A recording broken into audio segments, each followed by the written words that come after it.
दोस्तों, स्वागत है आप सभी का मेरे YouTube चैनल पर। मैं हूं ओमकार नाथ, आप देख रहे हैं मेरा YouTube चैनल।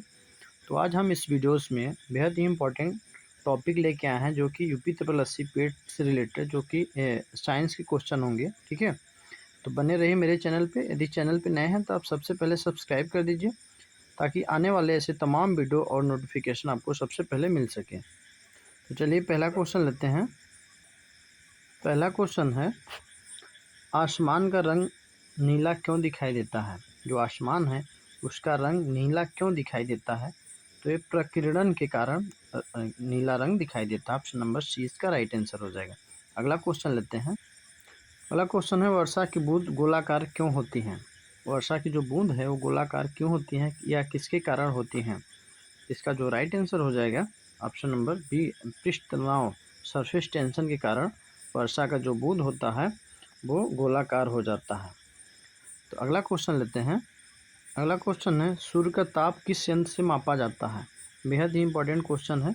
ठीक है, यदि अभी तक चैनल को सब्सक्राइब नहीं किया है तो प्लीज़ सब्सक्राइब कर लीजिए, ताकि ऐसे तमाम वीडियो और नोटिफिकेशन आपको सबसे पहले मिल सके। तो जो सूर्य का ताप है वो किस यंत्र से मापा जाता है?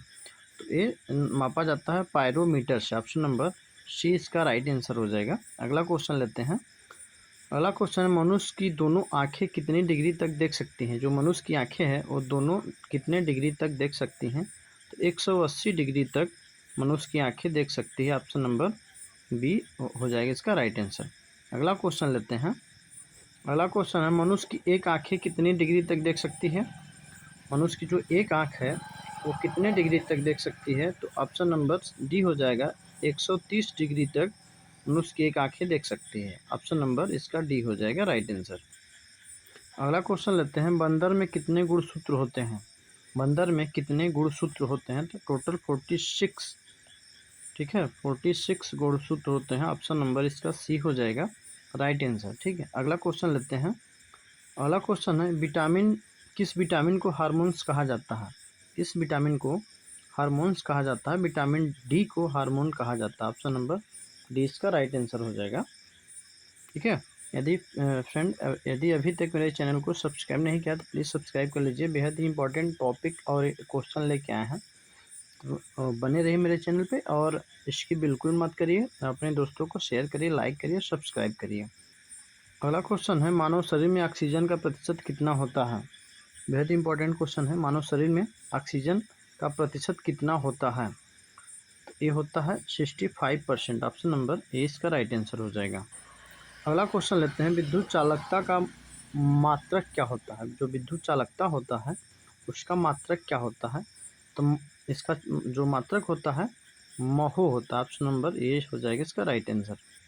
अगला क्वेश्चन लेते हैं। किस वैज्ञानिक को चिकित्सा का जनक कहा जाता है? वो कौन से वैज्ञानिक हैं उनको चिकित्सा का जनक कहा जाता है? तो हिप्पोक्रेटस को विज्ञान को जो है वो चिकित्सा का जनक कहा जाता है। हिप्पोक्रेटस को चिकित्सा का जनक कहा जाता है। ऑप्शन नंबर बी हो जाएगा इसका राइट आंसर। अगला क्वेश्चन लेते हैं। पदार्थ का परमाणु सिद्धांत किस वैज्ञानिक ने दिया था? पदार्थ का परमाणु सिद्धांत किस वैज्ञानिक ने दिया था? ये दिए थे जो वैज्ञानिक थे वो डाल्टन थे। ऑप्शन नंबर ए इसका राइट आंसर हो जाएगा। अगला क्वेश्चन लेते हैं। मनुष्य के कानों में कितनी हड्डियां होती हैं? मनुष्य का जो कान है उसमें हड्डियों की संख्या कितनी होती है? तो उसमें जो हड्डी होती हैं टोटल 6 होती हैं। ऑप्शन नंबर ए इसका राइट आंसर हो जाएगा। ठीक है, अगला क्वेश्चन लेते हैं। अगला क्वेश्चन है, सौर ऊर्जा को विद्युत ऊर्जा में बदलने वाले यंत्र को क्या कहते हैं? सौर ऊर्जा को विद्युत ऊर्जा में बदलने वाले यंत्र को क्या कहते हैं? फोटोवोल्टिक सेल कहते हैं। ऑप्शन नंबर सी इसका राइट आंसर हो जाएगा। अगला क्वेश्चन लेते हैं। सौर ऊर्जा को विद्युत ऊर्जा में बदलने वाले क्या कहते हैं? Option number C. फिर से रिपीट क्वेश्चन आ गया। अगला क्वेश्चन है, अस्थि मज्जा में रुधिर कणिकाओं का निर्माण क्या कहलाता है? अस्थि मज्जा में रुधिर कणिकाओं का निर्माण क्या कहलाता है? तो ये कहलाता है हिमटोपोएसिस। हिमटोपोएसिस कहलाता है। अस्थि मज्जा में रुधिर कणिकाओं का जो निर्माण है हिमटोपोएसिस कहलाता है। ऑप्शन नंबर बी हो जाएगा इसका राइट आंसर। अगला क्वेश्चन है, कम तापमान को मापने वाले यंत्र को क्या कहा जाता है? कम तापमान को मापने वाले यंत्र को क्या कहा जाता है? तो ये कार्योमीटर कहा जाता है। ऑप्शन नंबर ए इसका राइट आंसर हो जाएगा। अगला क्वेश्चन है, किस यंत्र द्वारा रेडियो एक्टिवता मापी जाती है? किस यंत्र द्वारा रेडियो एक्टिवता मापी जाती है? तो गीगल मुलर काउंटर द्वारा मापी जाती है। ऑप्शन नंबर डी हो जाएगा राइट आंसर। अगला क्वेश्चन लेते हैं, आघूर्ण बल की SI इकाई क्या होती है? आघूर्ण बल की SI इकाई क्या होती है? इसका जो राइट आंसर हो जाएगा newton metre. Option number D हो जाएगा राइट आंसर। अगला क्वेश्चन लेते हैं, एल्जीमर रोग मानव शरीर के किस अंग को प्रभावित करता है? एल्जीमर रोग मानव शरीर के किस अंग को प्रभावित करता है? तो मस्तिष्क को प्रभावित करता है। ऑप्शन नंबर डी हो जाएगा। अगला क्वेश्चन लेते हैं, मानव शरीर में पीयूष ग्रंथि कहाँ होती है? मानव शरीर में पीयूष ग्रंथि कहाँ होती है? फ्रेंड, बहुत ही इंपॉर्टेंट क्वेश्चन है और यदि अभी तक सब्सक्राइब नहीं किया तो प्लीज़ सब्सक्राइब जरूर कर लीजिए। तो ये होता है मस्तिष्क में। ऑप्शन नंबर डी हो जाएगा राइट आंसर। अगला क्वेश्चन लेते हैं, मनुष्य के सुनने की क्षमता को नियंत्रित कौन करता है? मनुष्य की जो सुनने की क्षमता होती है उसको सेरिब्रम नियंत्रित करता है। ऑप्शन नंबर ए इसका राइट आंसर हो जाएगा।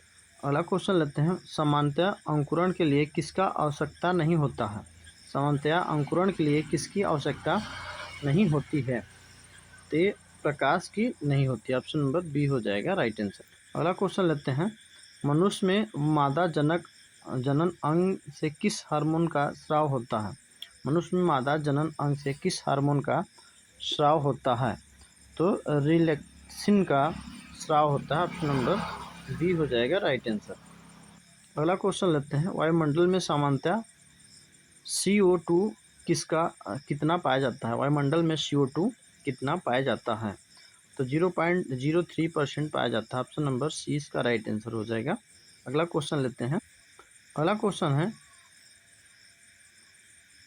डेडोलॉजी का संबंध किसके अध्ययन से है? डेडोलॉजी का संबंध किसके अध्ययन से है? तो इसका जो राइट आंसर हो जाएगा झाड़ियों से है। ऑप्शन नंबर ए हो जाएगा राइट आंसर। अगला क्वेश्चन है, मानव शरीर में इंसुलिन कहाँ से उत्पन्न होता है? मानव शरीर में इंसुलिन कहाँ से उत्पन्न होता है? तो अग्नाशय से उत्पन्न होता है। ऑप्शन नंबर डी हो जाएगा इसका राइट आंसर। ठीक है।